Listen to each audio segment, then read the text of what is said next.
Hello friend, स्वागत है आपका। कंट्रोल स्ट्रक्चर पढ़ने की सीरीज में ये हमारी दूसरी वीडियो है और इसमें हम बाकी का जो स्टेटमेंट्स है ना, जैसे नेस्टेड इफ़ और स्विच केस उसको डिस्कस करेंगे। ठीक है। और जो आपका कंट्रोल लूपिंग स्टेटमेंट है उसको भी हम यहाँ पे इस वीडियो में देखेंगे। तो चलिए स्टार्ट करते हैं। Nested if statement. ठीक है। इफ़ इल्स के स्टेटमेंट के ब्लॉक में एक और इफ इल्स स्टेटमेंट का प्रयोग किया जाता है तो इसे हम नेस्टेड इफ स्टेटमेंट कहते हैं। ठीक है। सिंटैक्स देखते हैं इसका। इफ कंडीशन होता है, जैसे कंडीशन 1, और यहाँ पे इफ के अंदर में हम एक और इफ इल्स यहाँ पे इंक्लूड किए हैं। ठीक है, जैसे आप देख सकते हो, है ना। कंडीशन 1 है इफ, है ना, उसके बाद ब्लॉक ऑफ स्टेटमेंट इल्स, उसके बाद ब्लॉक ऑफ स्टेटमेंट। उसी प्रकार आप इल्स है तो इल्स के अंदर भी आप कहना चाहिए इल्स इफ इल्स इंक्लूड कर सकते हैं। ठीक है। इसको बोलते हैं नेस्टेड इफ इल्स। मतलब नेस्ट मतलब होता है, नेस्टेड मतलब होता है घोंसला, जहाँ पे कहना चाहिए एक के अंदर एक रहता है ना, उसी प्रकार इसको कहना चाहिए बनाया जाता है नेस्टेड इफ को। ठीक है, नेस्टेड इफ स्टेटमेंट को। चलिए प्रोग्राम के माध्यम से इसको हम बताते हैं।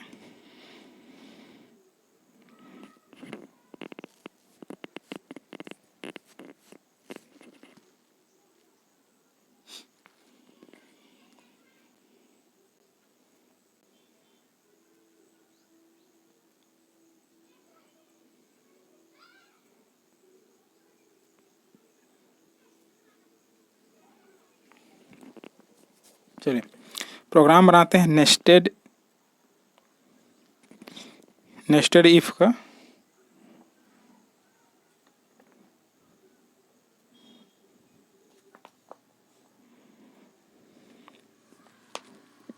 यहाँ पे मैं ऊपर में लिख देता हूँ, है ना, इफ इल्स डॉक्यूमेंटेशन सेक्शन में यहाँ पे लिख देता हूँ नेस्टेड इफ करके, program for nested if. Nested if.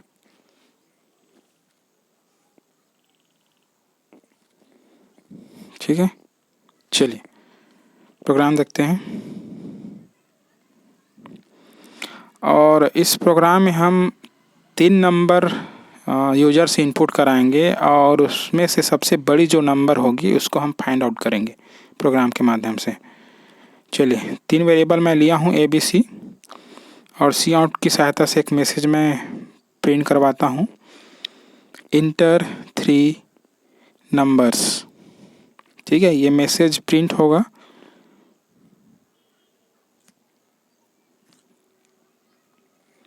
उसके बाद सी इन की सहायता से हम ए बी सी में जो वेरिएबल है उसमें हम स्टोर कराएंगे, कीबोर्ड से वैल्यू लेंगे और ए बी सी में स्टोर होगा वैल्यूज़, मतलब जो नंबर्स यूजर देगा वो। ठीक है, ये हो गया। अब हम यूज करेंगे नेस्टेड इफ कंसेप्ट। चलिए इफ, और यहाँ पे एक कंडीशन होगा कि A is greater than C।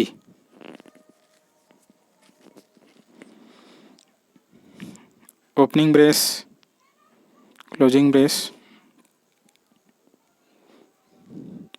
एक और इफ लेते हैं इफ, और इसमें भी कंडीशन होगा, ये है condition 2, A is greater than,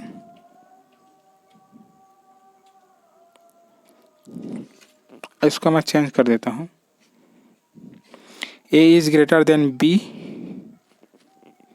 और दूसरा कंडीशन, दूसरा इफ में जो कंडीशन रहेगा वो A is greater than C। ठीक है, यहाँ पे एक स्टेटमेंट होगा, सी आउट प्रिंट होगा A is greater than, A is greatest number. ठीक है, हम यहाँ पे ग्रेटेस्ट नंबर को फाइंड आउट करने के लिए प्रोग्राम बना रहे हैं। मतलब सबसे बड़ी संख्या, जैसे 3 नंबर देते हैं तो उसमें से सबसे बड़ी संख्या क्या होगी, है ना। तो उसके बाद इल्स, और इल्स पार्ट में एक स्टेटमेंट होगा कि C इज़ ग्रेटेस्ट नंबर। ठीक है, ये देखिए C इज़ ग्रेटेस्ट नंबर। ठीक है, ये आपका इफ हिल्स कंप्लीट हो गया इफ के अंदर में। ठीक है, चलिए अब चलेंगे हम इल्स पार्ट में, और इल्स पार्ट में भी एक इफ हिल्स इंक्लूड करेंगे, यूज करेंगे। चलिए यहाँ पे ये फर्स्ट वाला इफ का इल्स पार्ट है ना। तो यहाँ पे मैं लिखता हूँ ills, opening brace closing brace, और इसके अंदर में हम एक बार फिर इफ एल्स यूज करेंगे। इफ, और इसमें भी कुछ कंडीशन होगा, एक कंडीशन होगा कि B is greater than C। ठीक है, B बड़ा हो C से तब ये प्रिंट करेगा इसके ब्लॉक ऑफ कोड को। क्या है? C out B is greatest number, B is greatest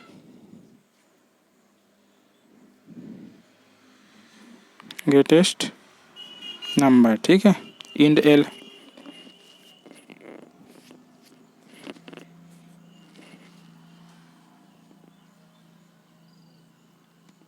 उसके बाद अब इफ का मतलब जो उसके अंदर में जो इफ लिए हैं उसका इल्स पार्ट।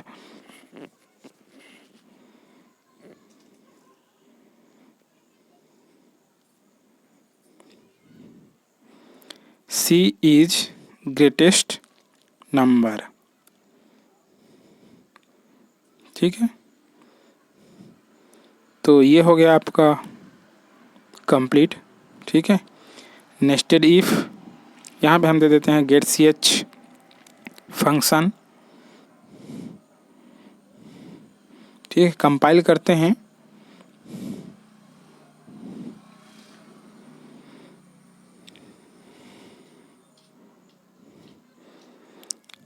एक भी एरर नहीं है, रन कराते हैं।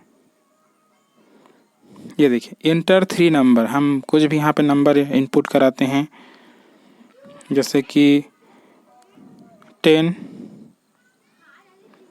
30 और 5। ठीक है, तो B is greatest number, B मतलब 30 है, B की वैल्यू 30 है, तो 30 क्या है? सबसे बड़ी नंबर है। ठीक है,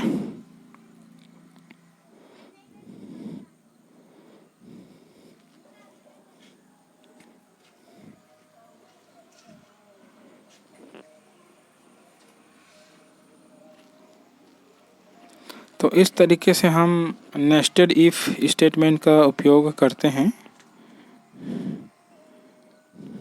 ठीक है,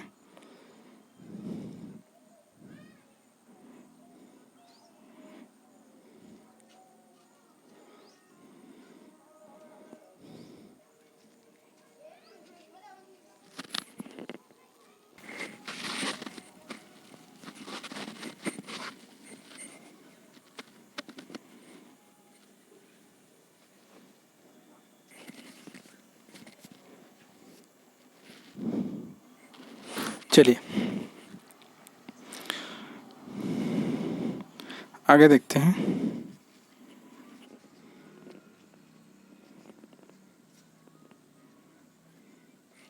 थर्टीन 45, चलिए छोड़िए उसको।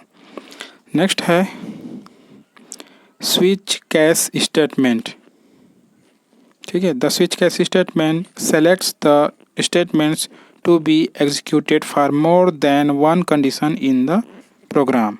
ठीक है, स्विच कैश स्टेटमेंट प्रोग्राम में किसी कंडीशन की एक से अधिक स्थितियों के लिए एग्जीक्यूट किए जाने वाले स्टेटमेंट का सुझाव मतलब चुनाव करता है।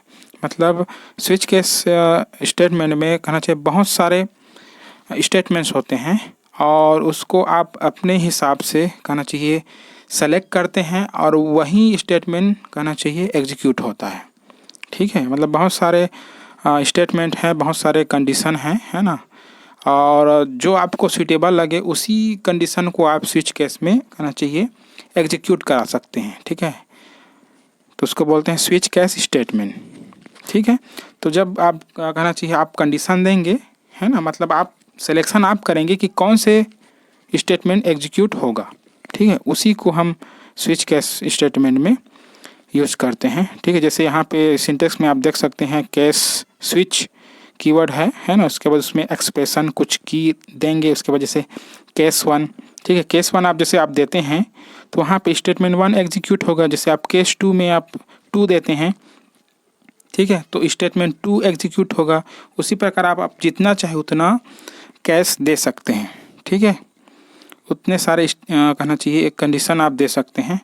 और इसमें एक डिफ़ॉल्ट कहना चाहिए स्टेटमेंट भी रहता है। अगर कहना चाहिए कोई भी यहाँ से लेके केस 1 से लेके केस n तक कोई भी कहना चाहिए केस नहीं दिया जाता, तो बाय डिफ़ॉल्ट जो स्टेटमेंट रहता है वही क्या होता है एग्जीक्यूट होता है स्विच केस में। ठीक है, चलिए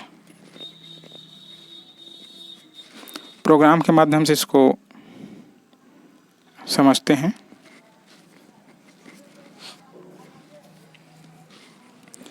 स्विच केस की सहायता से एक प्रोग्राम बनाएंगे जिसमें हम कहना चाहिए जो वीक है, सप्ताह है, उसके दिन को हम प्रिंट करेंगे। जैसे मैं 1 दूंगा इनपुट तो वहाँ पे 1 मतलब संडे प्रिंट होगा, 2 दूंगा तो मंडे प्रिंट होगा, ऐसा करके 3 दूंगा ट्यूसडे प्रिंट होगा, ऐसे। ठीक है, तो यहाँ पे मैं लिख देता हूँ डॉक्यूमेंटेशन सेक्शन में program for switch case statement.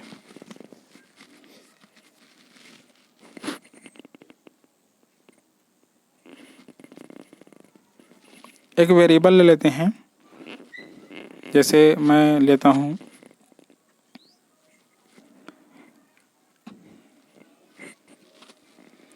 Character type का वेरिएबल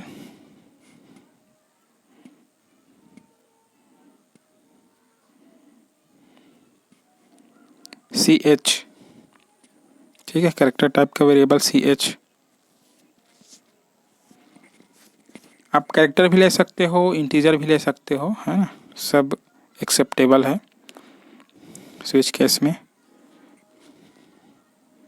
चलिए अब एक मैसेज प्रिंट कराते हैं यहाँ पे सी आउट की सहायता से।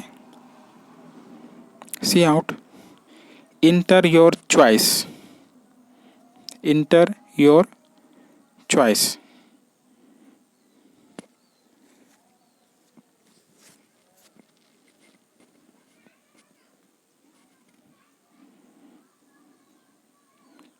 ठीक है, इंड एल।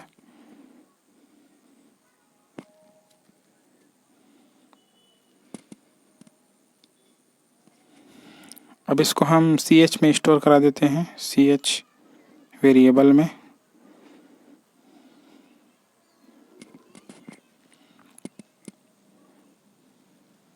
चलिए अब हम यूज करेंगे स्विच कीवर्ड होता है C++ में, और इसमें हम देंगे CH को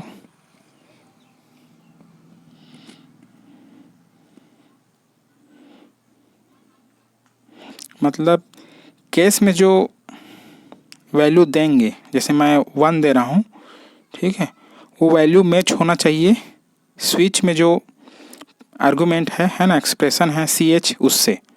ठीक है, अगर CH से ये केस 1 कहना चाहिए मैच होता है तो उसमें जो स्टेटमेंट है जैसे संडे वो प्रिंट होगा। ठीक है, वो एग्जीक्यूट होगा। उसी प्रकार यहाँ पे ब्रेक हो, उसके बाद ये प्रोग्राम यहीं पे ब्रेक हो जाएगा और हम प्रोग्राम से टर्मिनेट हो जाएंगे। ठीक है, उसके बाद कैश 2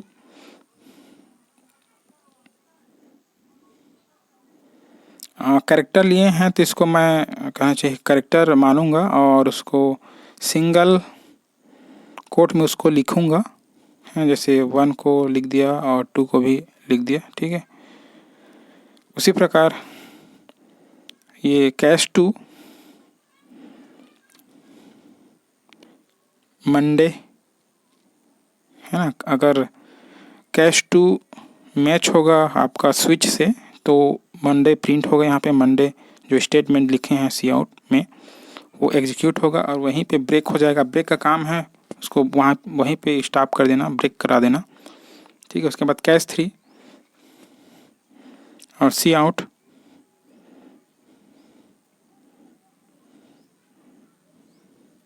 और यहाँ पे प्रिंट होगा ट्यूसडे, ठीक है।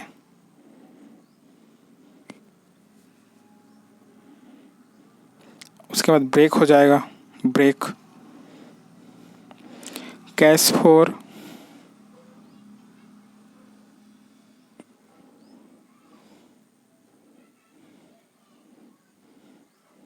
उसके बाद उसका स्टेटमेंट,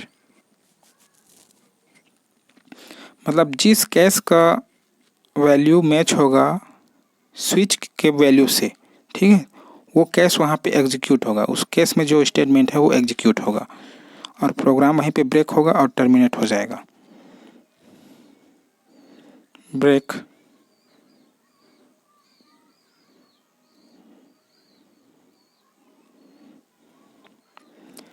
कैश 5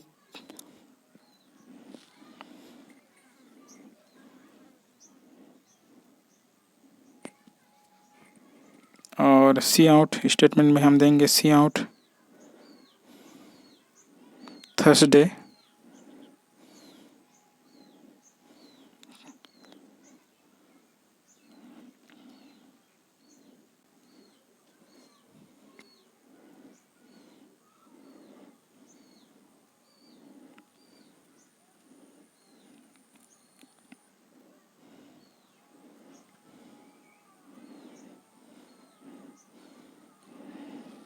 उसके बाद कैश 6।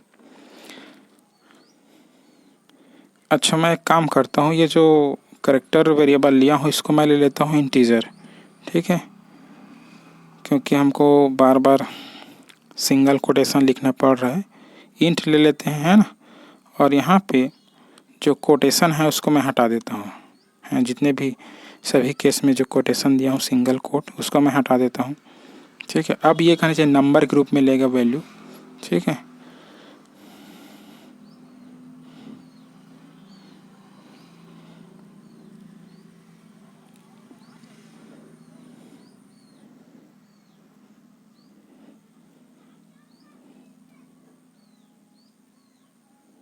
ठीक है, अब ठीक है। कैश 6 और कैश 6 का स्टेटमेंट मैं यहाँ पे लिख देता हूँ सी आउट थर्सडे हो गया, है ना। फ्राइडे फ्राइडे इन एल ब्रेक, उसके बाद कैश 7, ये लास्ट केस है ना, प्रोग्राम के रिक्वायरमेंट के हिसाब से, है ना, क्योंकि हमको जो वीक है ना, उसके नाम को यहाँ पे जो डे है उसके नाम को यहाँ पे प्रिंट कराना चाह रहे हैं, इसलिए वीक में 7 डे होता है। ब्रेक, उसके बाद हम डिफ़ॉल्ट स्टेटमेंट भी हम यूज़ करेंगे, डिफ़ॉल्ट इसमें होता है। अगर इन 7 केस में से कोई भी केस मैच नहीं होता स्विच से तो डिफ़ॉल्ट में जो स्टेटमेंट है वो एग्जीक्यूट होगा वहाँ पे, है ना। सी आउट रॉन्ग इनपुट, मैं यहाँ पे लिखता हूँ रॉन्ग इनपुट,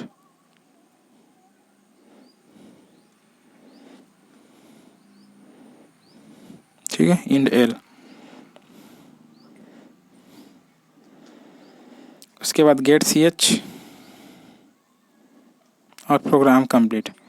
कंपाइल करेंगे, 2 एरर आएगा, है ना, क्योंकि मैं 2 मिस्टेक किया हूँ मुझे पता है ना। एक तो यहाँ पे इंड एल में एल भूला हूँ,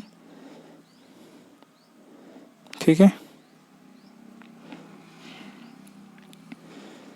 एल, और दूसरा एक्सट्रैक्शन जो ऑपरेटर है, सॉरी पुट टू जो ऑपरेटर है ना, वो मैं यहाँ पे भूला हूँ,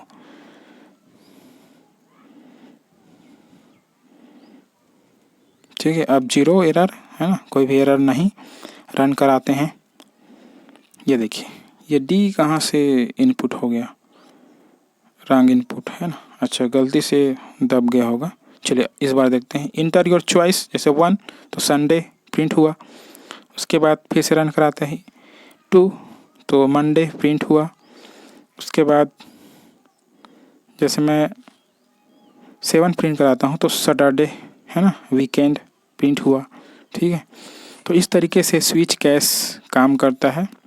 जैसे मैं 9 देता हूँ तो रॉन्ग इनपुट है ना, क्योंकि केस से बाहर चला गया है ना, क्योंकि हम 7 केस दिए थे है ना, तो डिफ़ॉल्ट केस में चला गया। ठीक है।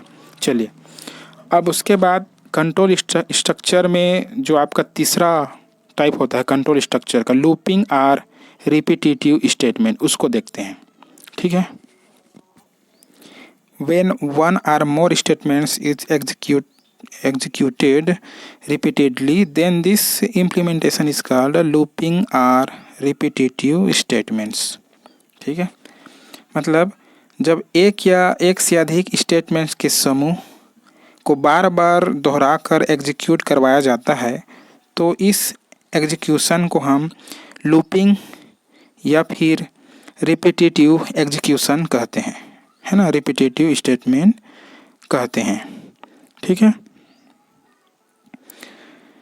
तो यहाँ पे कहना चाहिए जो स्टेटमेंट्स है वो बार बार एग्जीक्यूट होता है, उसको बार बार हम दोहरा करके एग्जीक्यूट करते हैं लूपिंग स्टेटमेंट में, है ना, इसलिए इसको लूपिंग या फिर रिपीटेटिव स्टेटमेंट कहा जाता है। ठीक है। अब इसके प्रकार के बारे में देखें तो ये 3 प्रकार के, बेसिकली 3 प्रकार के होते हैं। 3 प्रकार का लूप हम यूज़ करते हैं। ठीक है। फार लूप, वाइल लूप और डू वाइल लूप। ठीक है। पहला फार लूप, दूसरा वाइल लूप, ठीक है, और तीसरा डू वाइल लूप। ठीक है। चलिए अब इसको 1 बाय 1 कहना चाहिए देखते हैं, है ना, ये लूप कैसे काम करता है और किस तरीके से कहना चाहिए आउटपुट क्रिएट करता है। तो पहला है फार लूप। ठीक है। तो चलिए इसको देखते हैं। फार लूप में जब तक कंडीशन ट्रू होती है तब तक लूप बॉडी के जो एग्जीक्यूशन है उसकी रिपीटिशन होता है, उसकी पुनरावृत्ति होती है। ठीक है। इस लूप के 3 आर्गुमेंट होते हैं, है ना, 3 आर्गुमेंट इसमें पास किए जाते हैं। पहला है आपका इनिशियल वैल्यू, जिसको प्रारंभिक मान कहते हैं। दूसरा आर्गुमेंट हम पास करते हैं इसमें कंडीशन, है ना, शर्त। और तीसरा जो आर्गुमेंट होता है वो है इंक्रीमेंट या फिर डिक्रीमेंट। ठीक है। चलिए इसके सिंटेक्स देखते हैं। फार पहला है आपका इनिशियल वैल्यू, ठीक है, उसके बाद दूसरा आपका कंडीशन और तीसरा है इंक्रीमेंट या फिर डिक्रीमेंट। ठीक है। जब ये कहना चाहिए तीनों कहना चाहिए एग्जीक्यूट होगा तो आपका मतलब सही होगा, तब आपके ब्लॉक ऑफ स्टेटमेंट एग्जीक्यूट होंगे। चलिए इसको इस एग्जांपल से समझते हैं। जैसे जब हम इसको एग्जीक्यूट करेंगे तो जो वैल्यू हम दिए हैं 0 वो i में इनिशियलाइज हो जाएगा। ठीक है। उसके बाद i की वैल्यू 10 से कंपेयर की जाएगी, है ना। अगर कंडीशन यहाँ पे सही होता है, यहाँ पे मतलब i की वैल्यू छोटी होनी चाहिए या फिर बराबर होना चाहिए 10 से, तब ये i में इंक्रीमेंट करेगा और उसके बाद जो स्टेटमेंट्स है इसके बॉडी में उसको एग्जीक्यूट करेगा। ठीक है। उसके बाद जैसे ही हम कहना चाहिए क्लोजिंग ब्रेस पे जाते हैं, ठीक है, तो ये फिर पुनः कहना चाहिए फार लूप के अंदर आता है और i की वैल्यू है उसको कहना चाहिए जो फाइनल वैल्यू है उसको i में फिर से इनिशियलाइज करता है। ठीक है। उसके बाद फिर से यहाँ पे कंडीशन को चेक करता है 10 से। ठीक है। तो कहना चाहिए अगर कंडीशन सही होता है तो फिर i को इंक्रीमेंट करता है। ठीक है। i को इंक्रीमेंट करता है और इंक्रीमेंट करने के बाद फिर जो स्टेटमेंट्स है, ब्लॉक ऑफ स्टेटमेंट्स है इसके अंदर में, जैसे सी आउट i, उसको फिर से एग्जीक्यूट करता है। ठीक है। और ये जो प्रोसेस है वो बार बार चलते रहता है ना, जब तक कहना चाहिए जो i की वैल्यू है ना, वो कहना चाहिए 10 से बराबर या फिर उससे बाहर हो जाए तब तक। ठीक है। ये चलता रहता है प्रोसेस। ठीक है। तो इसको कहते हैं फार लूप। ठीक है। तो फार लूप इस तरीके से काम करता है। चलिए अब इसको प्रोग्राम के माध्यम से हम एग्जीक्यूट करा के आपको दिखाते हैं।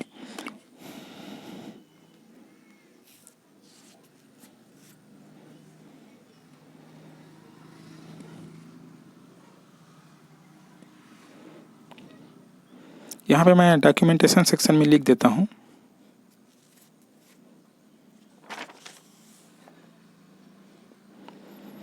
For loop program, for loop programme.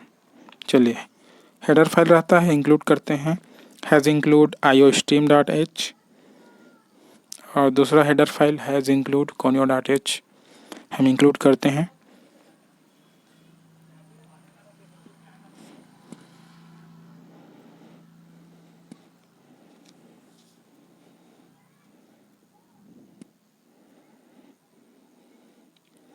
इसके बाद वाइड मेन फंक्शन होता है।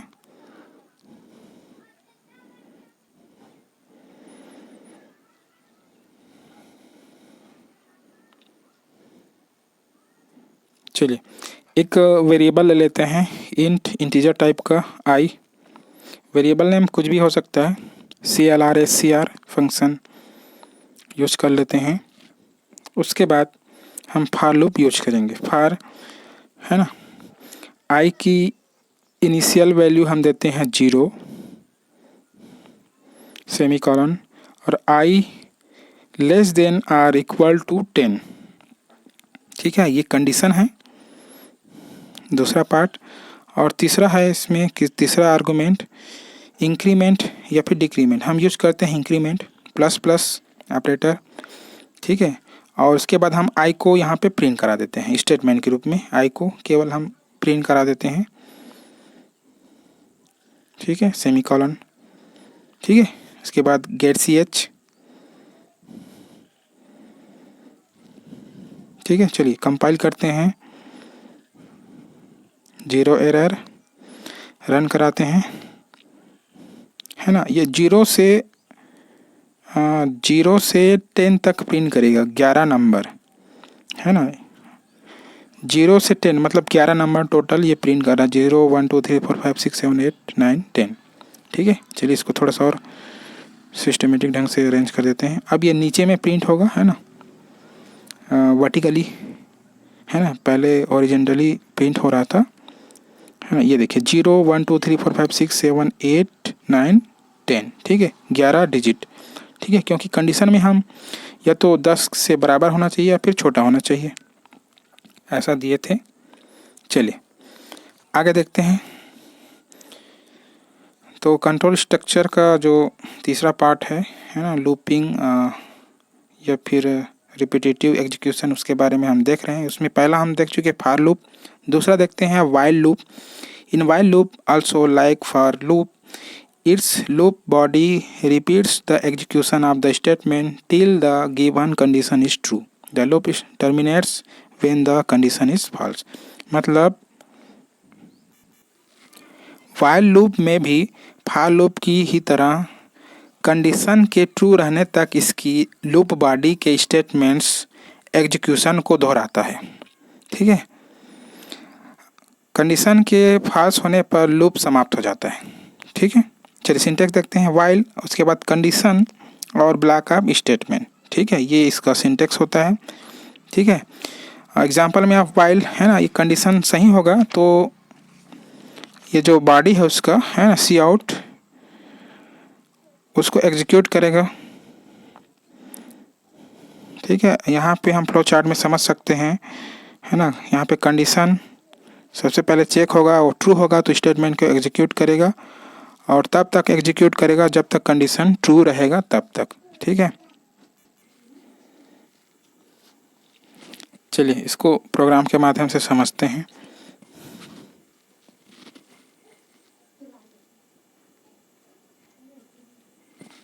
यहीं पे बना देता हूँ, इसको मैं यहाँ से डिलीट कर देता हूँ।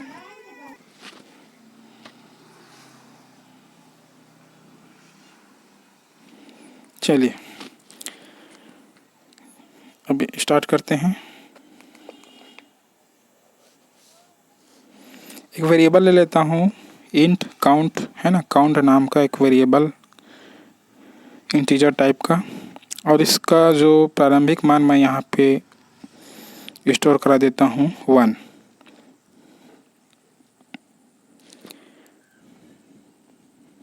उसके बाद अब हम यूज करेंगे वाइल लूप का। वाइल और इसके ब्रैकेट में रहेगा पैरेंथेसिस के अंदर कंडीशन, जैसे काउंट है ना, काउंट की जो वैल्यू है वो छोटी होनी चाहिए या फिर बराबर होना चाहिए 10 से, है ना, तभी क्या करेगा, इसके जो लूप बॉडी है उसको एग्जीक्यूट करेगा।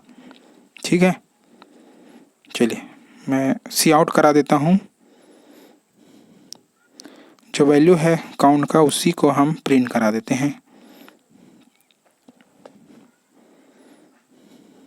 ठीक है, और नेक्स्ट स्टेटमेंट हम लिखते हैं यहाँ पे, जो काउंट की वैल्यू है उसको इंक्रीमेंट करा के काउंट में फिर से स्टोर करा देते हैं, जैसे काउंट और काउंट प्लस 1। ठीक है, काउंट प्लस 1 मतलब काउंट की जो बेसिक वैल्यू है उसमें 1 एक की वृद्धि कर देंगे और पुनः उसको काउंट में स्टोर करा देंगे।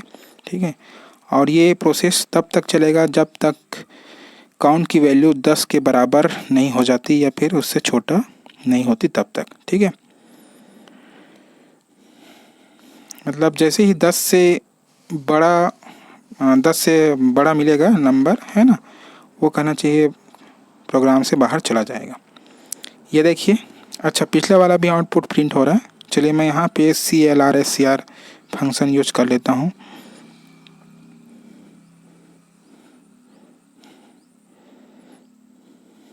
जीरो एरर, ये गिनती प्रिंट होगा 1 से लेके 10 तक का।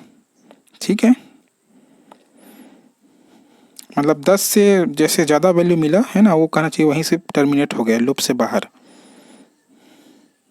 चलिए अब लूप का जो तीसरा प्रकार है डू वाइल लूप, उसको देखते हैं। ठीक है, चलिए do while loop also check the condition by executing the statements written in the body like while loop. This sequence is repeated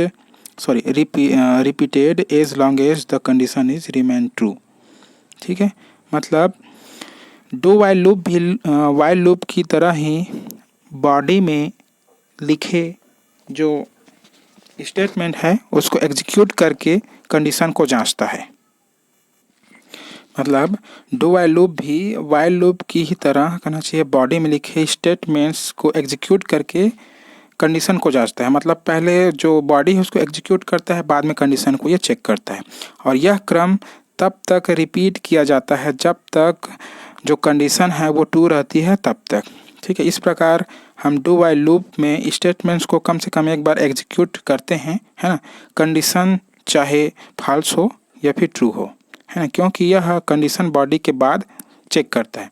इसको हम पोस्ट टेस्टेड लूप भी कहते हैं। यहाँ सिंटेक्स में आप देख सकते हैं डू है ना, ब्लॉक ऑफ स्टेटमेंट और वाइल, उसके बाद लास्ट में कंडीशन।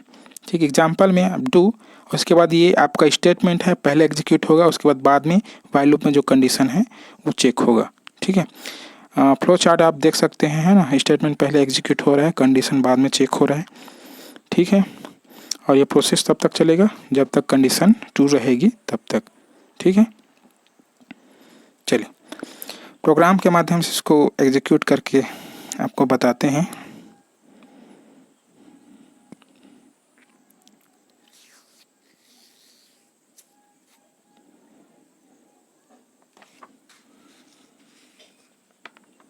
तो डू वाइल लूप को हम पोस्ट टेस्टेड लूप भी कहते हैं। ठीक है, क्योंकि ये पहले स्टेटमेंट को एक बार एग्जीक्यूट करता है, उसके बाद कंडीशन को चेक करता है ना, पहले एग्जीक्यूट करेगा फिर बाद में कंडीशन चेक होगा। यहाँ पे हम एक वेरिएबल लेते हैं, जैसे कि आप ले सकते हो एक वेरिएबल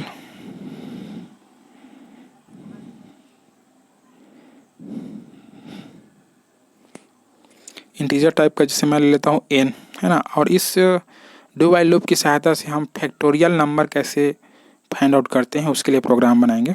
तो फैक्ट मैं ले रहा हूँ, है ना, फैक्टोरियल के लिए, और यहाँ पे एक मैसेज हम देंगे कि इंटर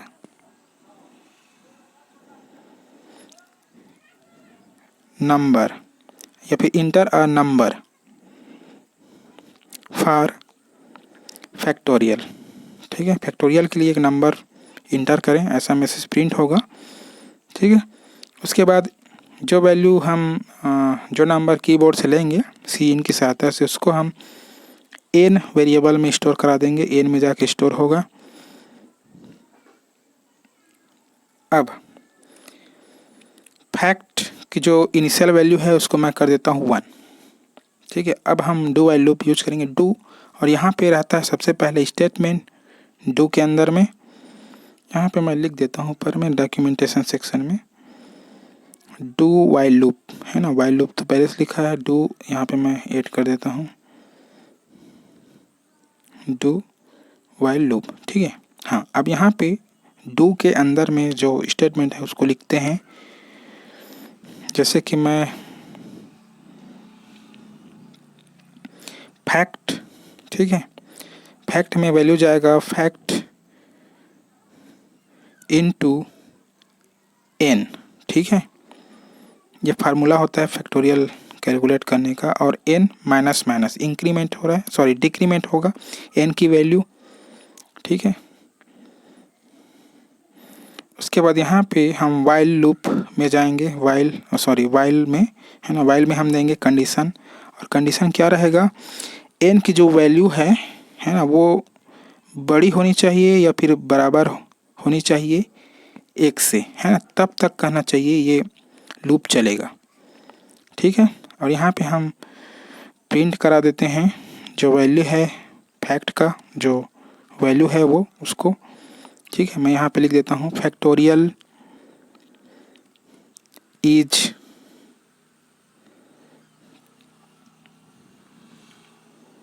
फैक्ट, ठीक है।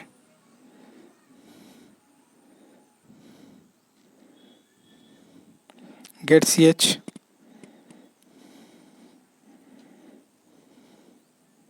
कंपाइल करते हैं, 0 एरर, रन कराते हैं।